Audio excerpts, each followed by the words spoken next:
Queridos hermanos, hermanas, si permanecemos con Dios, el éxito está asegurado.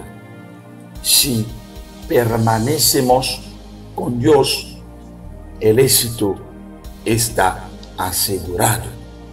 Separado de mí, nada podéis hacer, según San Juan capítulo 15, verso 5. El éxito no se alcanza fácilmente, pero no es como piensan los del mundo, ni en la manera como ellos los buscan. Muchos logros se obtienen sin mantener los principios, porque no se alcanzaron de la forma correcta, sino aplastando, sobornando, maltratando o haciendo un sinnúmero de cosas indebidas solamente por el hecho de ganar. El verdadero éxito es el que proviene de muchos esfuerzos, dedicación, entrega, disciplina, compromiso. Tenemos que desarrollar todo esto día tras día, sin menguar, apegados a los principios de la palabra.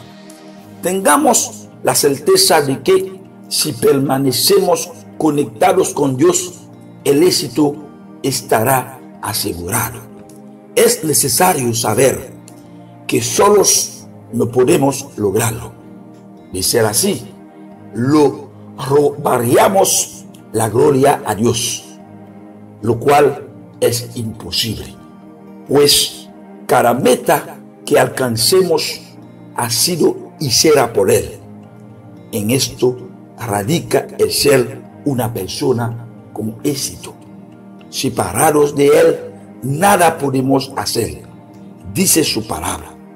Estar con Dios nos asegura que lo que alcancemos no nos llenará de orgullo ni vanagloria, sino guardando nuestro corazón de todo lo que quiera levantarse, para que Él nos sea exaltado y nos haga creer que no lo necesitamos, porque solos no podemos hacerlo. Que Dios le bendiga. Shalom, shalom alejem. Bye bye. Bye bye.